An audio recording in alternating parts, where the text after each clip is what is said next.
બગસરા સરકારી હોસ્પિટલમાં નવનિર્મિત ડાયાલિસિસ સેન્ટરના લોકાર્પણ ટાણે ભાજપ અને આમ આદમી પાર્ટી વચ્ચે ઉગ્ર રાજકીય ઘર્ષણ સર્જાયું હતું. ભાજપ જિલ્લા પ્રમુખ અતુલ કાનાણી પાસે ઉદ્ઘાટન કરાવવાના આયોજન સામે આપના તાલુકા પંચાયત પ્રમુખ રમેશ સતાસિયા અને સદસ્ય વનરાજ વાળા સહિતના આગેવાનોએ ઉગ્ર વિરોધ નોંધાવ્યો હતો. રાજકીય નેતાઓ પાસે લોકાર્પણ કરાવવાની પરંપરા સામે સવાલો ઉઠાવતા બંને પક્ષોના કાર્યકરો વચ્ચે બોલાચાલી થઈ હતી. આ વિવાદ અને ભારે રસાકસી બાદ અંતે રાજકીય નેતાના હસ્તે ઉદ્ઘાટન કરવાનો પ્લાન રદ કરવામાં આવ્યો હતો. ત્યારબાદ ભાજપ આપના આગેવાનો અને હોસ્પિટલ અગ્રણીઓની ઉપસ્થિતિમાં આ સેન્ટરનું લોકાર્પણ કોઈ નેતાને બદલે એક સામાન્ય દર્દીના હસ્તે કરાવવામાં આવ્યું હતું.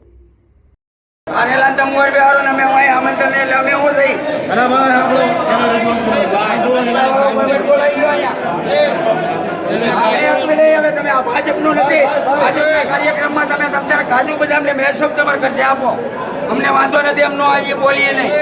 આ સરકારનો કાર્યક્રમ છે, સરકારનો નિર્ણય જાહેર કરો, આ ડોક્ટર ફોટો બજાવવો જોઈએ બધામાં, નકલ નહીં મેળાવે.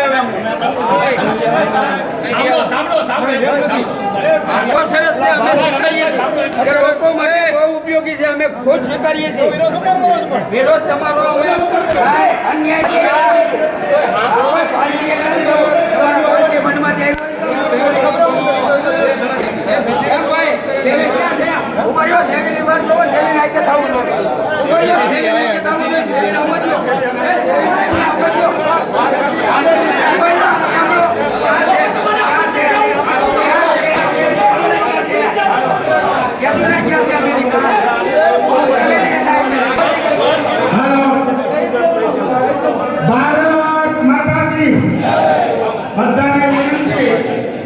મહેરબાની કરીને પોતપોતાના સ્થાન ઉપર બેસી જાય. દરેક લોકો અહીંયા પોતપોતાના સ્થાન ઉપર બેસી જાય. શું કહેશો ડાયાલિસિસ નું ઉદ્ઘાટન પ્રસંગે? મારું નામ રમેશ સતાસિયા છે, હું તાલુકા પંચાયતનો પ્રમુખ. આજે ખૂબ આનંદની વાત છે કે બગસરા તાલુકામાં અને શહેરમાં આનંદ કહેવાય કે સિવિલમાં ડાયાલિસિસનું મશીન આવ્યું છે. પરંતુ એ કોઈ એક પાર્ટી આપ્યું હોય એવી આજે કાર્યક્રમ કરવામાં આવ્યો હતો. ખાલી ફક્ત ને ફક્ત ભારતીય જનતા પાર્ટીના કાર્યકર્તાઓને, હોદ્દેદારોને અને જિલ્લા ભાજપના પ્રમુખને બોલાવવામાં આવ્યા હતા. કોઈ ચૂંટાયેલા બીજા પ્રતિનિધિ આમ આદમી પાર્ટી હોય કે કોંગ્રેસ હોય. તમે વિરોધ શેનો કર્યો હતો?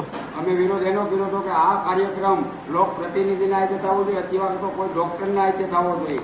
આ કોઈ ભારતીય જનતા પાર્ટીના હાથે ન થવો જોઈએ, કોઈ નાની દીકરીના હાથે આ કરી નાખવો જોઈએ, કોઈ સાધુ સંતના હાથે કરી નાખવો જોઈએ. આ બાબતે તમને કઈ આમંત્રણ નથી મળ્યું?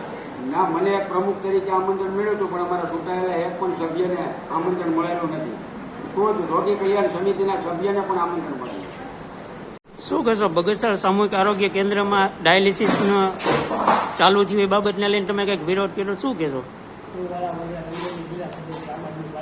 આજરોજ બગસરા સરકારી દવાખાના ખાતે ડાયાલિસિસ સેન્ટરનું જ્યારે લોકાર્પણ જ્યારે જેમ કે ભાજપની કાર્યાલયથી આવ્યું હોય એવી રીતના ખાલી ભાજપના કાર્યકર્તાઓ તેમજ તેના પ્રદેશના જિલ્લાના હોદ્દેદારોને નિમણૂક કરી અને ખાલી ઓપનિંગ કરવા જઈ રહ્યા હતા.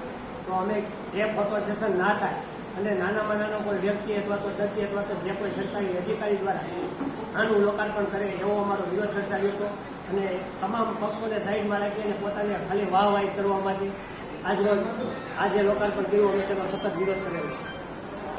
હોસ્પિટલનું નિર્માણ થઈ ગયું હતું, પરંતુ ડાયાલિસિસ સેન્ટરનું ચાલુ થવામાં થોડોક વિલંબ થયો. કોઈને કોઈ કારણસર નવા યુનિટની ફાળવણીમાં થોડોક સમય લાગ્યો છે. પરંતુ આજે બગસરા હોસ્પિટલને 2 યુનિટ ડાયાલિસિસના સરકાર તરફથી પ્રાપ્ત થયા છે. ત્યારે હું ગુજરાત સરકારના આરોગ્ય મંત્રીશ્રી સાથે સાથે મુખ્યમંત્રી શ્રી ભૂપેન્દ્રભાઈ પટેલ સાહેબ, આપણા સ્થાનિક સાંસદ શ્રી ભરતભાઈ સુતરિયા, ઉર્જા મંત્રી કૌશિકભાઈ વેકરિયા અને ધારાસભ્ય શ્રી જયભાઈ કાંકરિયા સહિત સર્વે પદાધિકારીઓનો સંગઠનના વડા તરીકે હું આભાર વ્યક્ત કરું છું. બગસરાની જનતા માટે સુવિધા માટે ખૂબ સારી આરોગ્ય સુવિધા બગસરાની જનતાને પ્રાપ્ત થશે અને અહીંના દર્દીઓને, જરૂરિયાતમંદ દર્દીઓને અમરેલી સુધી કે રાજકોટ સુધી લાંબુ નહીં થવું પડે. એમની જગ્યાએ એનું ડાયાલિસિસ બગસરા સરકારી હોસ્પિટલમાં થશે, જે આ વિસ્તારની જનતાને આરોગ્યલક્ષી સુવિધા પ્રાપ્ત થશે તે બદલ હું ઘણી વખત ગુજરાત સરકારનો ખૂબ ખૂબ આભાર વ્યક્ત કરું છું. અને ખાસ કરીને પાર્ટી દ્વારા શું કહેશો? વિરોધ પક્ષોને વિરોધ કરવાનો જ હોય છે. સત્તાધારી પાર્ટીએ લોકોની સુવિધાના જે પ્રશ્નો હોય ઉકેલવાના હોય છે ત્યારે આ પ્રશ્ન ભારતીય જનતા પાર્ટીના શાસનમાં ઉકેલાનો છે ત્યારે સ્વાભાવિક છે કોઈને ન ગમતું હોય તો વિરોધ કરે. પરંતુ તમારા ભારતીય જનતા ઉદ્ઘાટન ન પાર્ટીના થવાથી- કાર્યકર્તાઓના પ્રયાસોથી જ આ સુવિધા ઉદ્ઘાટન મારા હાથે હતું જ. ઉદ્ઘાટન ટેમ્પલેટ છે છપ્પન પ્રમુખનું નામ છે. નહીં, ટેમ્પલેટ તો ઉદ્ઘાટનમાં- કોઈ હોઈ શકે. નગરપાલિકાના ચૂંટાયેલા પ્રતિનિધિ તરીકે નગરપાલિકાના પ્રમુખ હતા અને સ્થાનિક મારા આગેવાનો હતા. બાર છે નગર પણ હાજર રહેવાના હતા. અતુલભાઈ આપણે એક્સરે બનશે એનું શું છે?